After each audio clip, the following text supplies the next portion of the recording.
5, chapitre 8, Objectifs. Dans le cadre de la synthèse des différentes familles de filtres analogiques, il s'agit au chapitre 8 d'étudier les filtres de Butterworth, qui sont les plus simples à manipuler. Et pour ces filtres, le plan, ce sera d'ailleurs le même pour les autres types après, sera le suivant. D'abord, définir pour un filtre d'ordre n la fonction caractéristique k de oméga et la loi d'atténuation a de oméga associée, où oméga est la pulsation ou fréquence réduite. Ensuite, on déterminera l'ordre n en fonction des paramètres de base du gabarit, c'est-à-dire l'atténuation A maximum, l'atténuation A minimum, la fréquence limite Fp de la bande passante, la fréquence limite Fa de la bande atténuée. Ensuite, troisième point, on caractérisera la fonction de transfert en P du filtre d'ordre n, en la caractérisant par ses pôles et la fonction de transmission T de P qui est en fait l'inverse de F de P. Et on donnera l'expression des polynômes de Butterworth. Et pour finir, on caractérisera les filtres de Butterworth par leur réponse temporelle, c'est-à-dire réponse impulsionnelle, réponse indicielle, et également par la réponse, et également et surtout d'ailleurs, par la réponse fréquentielle, qui donnera lieu au tracé de Bode. Paragraphe 8.1. Fonction d'approximation de Butterworth. Diapo 1 sur 2. Expression de k de oméga et de a de oméga. Quelles caractéristiques allons-nous imposer à l'affaiblissement en fréquence s'agissant d'une approximation de Butterworth? Eh bien, on l'a vu à la fin du chapitre précédent, où on a passé en revue rapidement les fiches de synthèse de chacune des approximations qu'on allait étudier. On a vu que l'approximation de Butterworth, c'était une approximation sans ondulation dans la bande passante, c'est-à-dire de type méplat.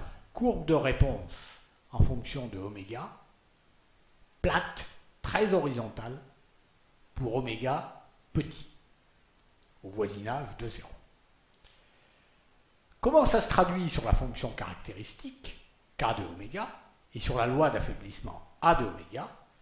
Eh bien, pour l'écrire, il faut d'abord rappeler la définition de la fonction caractéristique.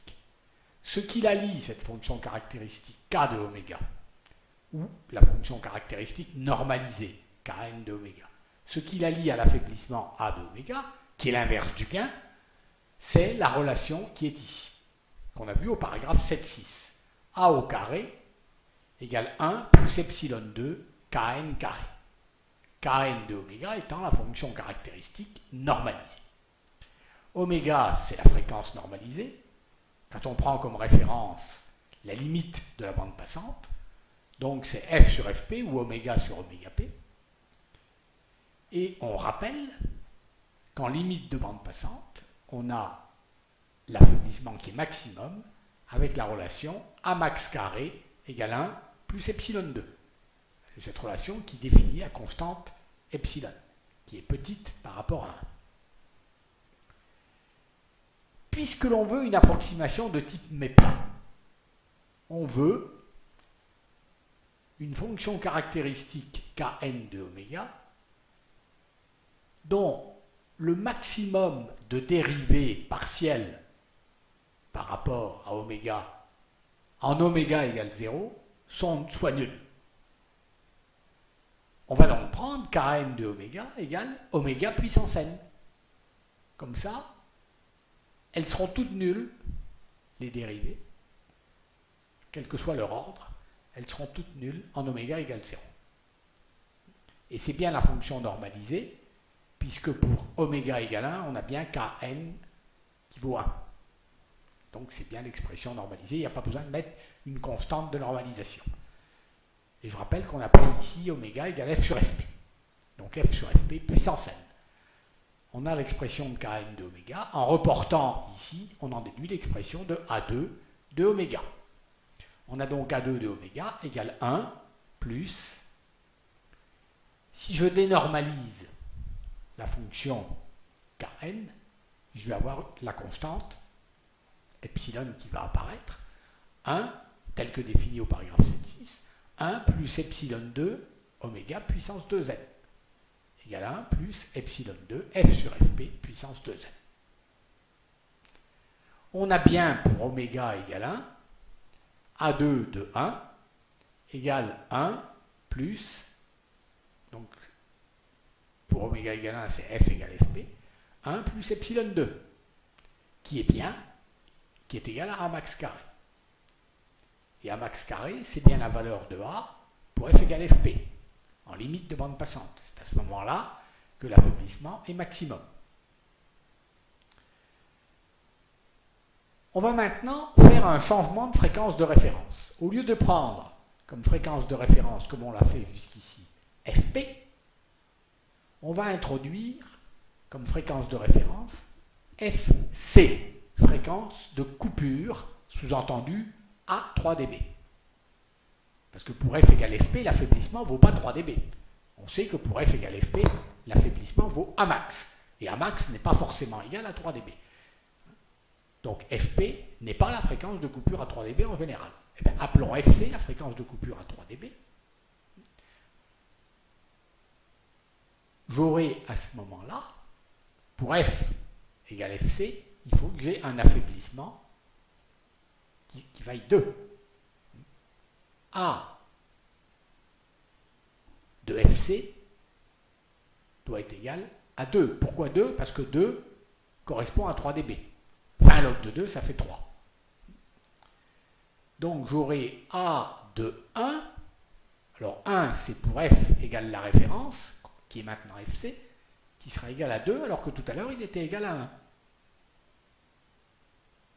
Plus epsilon 2. De manière générale, il est égal à 1 plus epsilon 2, et là, il va être égal à 2. Et on aura A2 de f, la loi de A en fonction de f, c'est 1 plus f sur fc puissance 2n. Le epsilon a disparu, puisqu'il faut que pour f égale fc, A2 de fc soit égal à 2. Donc ici, il faut qu'on ait 1. Donc f égale fc. Donc il n'y a pas besoin de constante devant. Quand on prend comme référence fc, la constante epsilon disparaît dans l'expression de A2 en fonction de la fréquence. Alors si on a A2, on a 1 sur H2, ou H2 en module qui est égal à 1 sur A2, donc 1 sur 1 plus f sur fc puissance 2. On a donc finalement cette expression-là pour une loi de Butterworth. Pour un filtre de Butterworth, on a cette loi ici, donnant le carré du module de la fonction de transfert en fonction de la fréquence. F sur fc est la nouvelle fréquence réduite, au lieu du f sur fp pris au départ. Et le fait d'avoir pris fc a permis d'éliminer epsilon de l'expression de A. Parce que le epsilon, finalement, il vaut 1 ici. N est l'ordre du filtre, et N, en pratique, on le verra au paragraphe 8.2 par quelle relation, mais N est fixé par les paramètres du gabarit. Les paramètres du gabarit, c'est pour la bande passante A max et FP, fréquence limite de la bande passante, atténuation maximum dans la bande passante.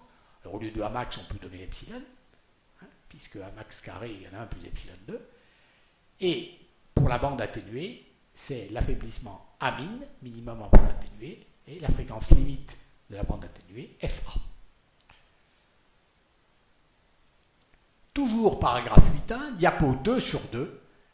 Voyons maintenant les courbes qui donnent le gain en fonction de la fréquence, ou l'affaiblissement en fonction de la fréquence, l'affaiblissement étant l'inverse du gain. Alors on mettra le gain à gauche et l'affaiblissement à droite. Alors d'abord, le carré du gain G2 de F, c'est le carré du module de H. Et comme on vient de le voir tout à l'heure, l'expression du carré du module de H, c'est 1 sur 1 plus F sur FC puissance 2n. D'où l'expression de G2 de F. Alors on peut donc tracer le réseau des courbes G de F paramétré par l'ordre n du filtre. Pour n égale 1, on a la courbe qui est ici. avec en ordonnée le carré du gain, et en abscisse la fréquence réduite f sur fc. Donc la courbe qui est ici, je disais, pour n égale 2, celle-ci, etc. n égale 3 en bleu, là, 4, 5, etc. Toutes les courbes passent par le point f égale fc, donc f sur fc égale 1, et ordonnée 0,5, puisque pour f égale fc, dans tous les cas, ça fait 1 demi, qui est le point ici à 3 dB. Si on trace non plus, donc, on va faire apparaître ici le point à moins 3 dB, qui est le point d'inflexion de toutes les courbes. Si on trace maintenant à droite l'affaiblissement en fonction de la fréquence, ben, l'expression de l'affaiblissement c'est l'inverse du gain, donc c'est le dénominateur ici, 1 plus f sur fc puissance 2n. On a donc des courbes qui sont monotones croissantes. Alors on a fait surtout une loupe ici sur le domaine f inférieur à fc, hein, c'est-à-dire qu'on regarde un peu surtout la bande passante, hein, l'affaiblissement pour les valeurs de f plus petites qu'une certaine limite, qui est ici la limite à 3 dB. La courbe est monotone croissante, et toutes les courbes, là les courbes sont paramétrées par n, toutes les courbes passent par le point f égale fc, donc f sur fc égale 1, et ordonnée 2. Puisque l'affaiblissement vaut 2, ici, pour le point f égale fc. C'est le point à 3 dB. Paragraphe 8.2. Détermination de l'ordre n d'un filtre de Butterworth, diapo 1 sur 3, démonstration. Rappelons d'abord le gabarit sur module de f de j oméga pour un filtre passe-bas. Pour un filtre passe-bas, on a dessiné ici en ordonnée le carré du module de la fonction de transfert, qui est le carré de l'inverse du carré de l'affaiblissement, en fonction de la fréquence petit f. Le gabarit est dessiné en bleu, enfin les limites du gabarit sont dessinées en bleu. Les zones interdites sont dessinées en bleuté, là et là. Et on voit que la courbe de réponse en fréquence, dessinée en rouge ici, s'inscrit à l'intérieur du gabarit. Donc dans le couloir, là, là et là, qui n'est pas bleuté. On voit clairement apparaître les trois zones habituelles. La bande passante jusqu'à la fréquence fp, abscisse du point P, dont l'ordonnée correspond à l'affaiblissement Amax dans la bande passante. Bande passante dans laquelle le gain est voisin de 1. Ensuite, il y a une zone de transition, une bande de transition, puis à partir du point d'abscisse FA, la bande atténuée à l'intérieur de laquelle le gain est voisin de 0, et l'ordonnée du point A correspond à l'affaiblissement Amin dans la bande atténuée. On a les relations habituelles qui lient Amax carré et Amin carré à epsilon et delta respectivement. Et on se propose de calculer l'ordre n du filtre pour un filtre de Butterworth dont le gabarit est caractérisé par les coordonnées des points P et A. Amax fp pour P et Amin fa pour le point A. Pour ça, on va écrire l'atténuation d'un filtre passe-bas de Butterworth à la limite de la bande atténuée, c'est-à-dire pour f égale fa. Pour f égale fa, la loi d'atténuation s'écrit A2 de oméga A égale 1 plus oméga A sur oméga C puissance 2n. Et comme on est dans la bande atténuée, le carré de l'atténuation est toujours supérieur ou égal à Amin carré. Et bien sûr, Amin carré est lié à petit delta par Amin carré égale 1 plus delta 2. On reporte ça ici, on simplifie par 1, on extrait la racine et ça donne l'inégalité oméga A sur oméga C puissance n supérieur ou égal à delta. Avec delta, issu de cette relation, égale racine carrée de Amin carré moins 1. De même, en bande passante, pour f égale fp, on aura A2 au point f égale fp, donc de oméga p, égale 1 plus oméga p sur oméga c puissance 2n. Et comme pour f égale fp, on est dans la bande passante, c'est inférieur ou égal à A max carré, avec A max carré, donné par la relation qui est ici, égale à 1 plus epsilon 2. Je remplace ici par 1 plus epsilon 2, je simplifie par 1, j'extrais la racine, et j'obtiens, de même que tout à l'heure, oméga p sur oméga c puissance n, inférieur ou égal à epsilon, avec epsilon égale racine carrée de A max carré moins 1. On peut faire le quotient membre à membre de cette inégalité avec celle-ci. On obtiendra ainsi un majorant de ça divisé par ça en prenant delta et en prenant epsilon, puisque delta est un majorant du numérateur et epsilon un minorant du dénominateur. Il vient oméga A sur oméga C puissance n, par simplification par oméga C, qui figure à la fois là et là, à la puissance n en dénominateur. Donc oméga A sur oméga P à la puissance n, supérieur ou égal à delta sur epsilon. Comme on cherche n, on va prendre naturellement le log à base 10 par exemple des deux membres, n log de oméga A sur oméga P, est donc supérieur ou égal à log de delta sur epsilon, d'où n supérieur ou égal à log de delta sur epsilon divisé par log de oméga A sur oméga P. N supérieur ou égal à log de delta sur epsilon divisé par log de FA sur FP qui est pareil que oméga A sur oméga P. Voilà ce qu'on vient de démontrer. On va poser grand D égale delta sur epsilon. Ça s'appelle le discriminant d'amplitude. Par ailleurs, on a toujours les relations delta égale racine carrée de A min carré moins 1 et epsilon égale racine carrée de A max carré moins 1. A min et A max dans ces deux relations, attention, ne sont pas en dB. Grand oméga est égal à F sur Fp, c'est la fréquence normalisée. Donc au lieu de Fa sur Fp, ici on peut écrire oméga A. Et on choisira pour n en pratique, comme n doit être supérieur ou égal à cette expression, on choisira pour n l'entier juste supérieur. Même si on obtient à peine plus qu'un entier. Par exemple, si on obtient 9,02, il faudra quand même choisir 10, parce que si on choisissait 9, il n'y aurait pas n supérieur ou égal, et on ne serait donc pas à l'intérieur des limites du gabarit. Si A s'exprime en dB, ce qui est en général le cas, on peut introduire A en dB dans les formules. Pour ça, on écrit que A en dB, c'est 20 log de A, donc 10 log de A2, donc que A2, en inversant le log, après avoir divisé par 10, A2 égale 10 puissance 0,1 fois A en dB. De sorte que la formule s'écrit ici n supérieur ou égal à log de D sur log de oméga ou bien FA sur FP, avec D égale delta sur epsilon, soit ceci en remplaçant A min et A max en fonction de leur expression en dB. Donc formule avec A min A max en dB, ou bien formule avec A min et A max en unité non logarithmique.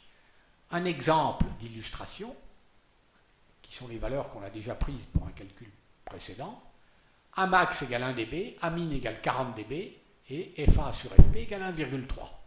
Injectons ces valeurs dans la relation qui est ici. Et pour ça, calculons grand D, c'est-à-dire delta et epsilon. Alors d'abord epsilon, ici au dénominateur, racine carrée de 10 puissance 0,1 fois 1, donc 10 puissance 0,1, moins 1, ça fait 0,509. Delta, c'est le numérateur, racine carrée de 10 puissance 0,1 A min c'est 40, divisé par 10 ça fait 4, 10 puissance 4, le 1 est négligeable, racine carrée de 10 puissance 4, ça fait 10 puissance 2, 100. Donc n supérieur ou égal à log de à peu près 100 divisé par 0,5, c'est-à-dire à peu près 200, un peu plus que 0,5, donc en fait un peu moins que 200. Le calcul exact donnerait 196,5. Et au dénominateur, log de 1,3. Ça fait 20,1. Il faut donc prendre n égale 21, l'entier immédiatement supérieur. diapo 3 sur 3, formule avec FC. Voyons d'abord la formule avec FC qui va donner l'ordre n à partir toujours du couple FA à min, mais au lieu du couple FP à max, on va prendre le couple FC et la valeur de A correspondante, c'est-à-dire 3 dB, puisque FC, c'est la fréquence de coupure à 3 dB.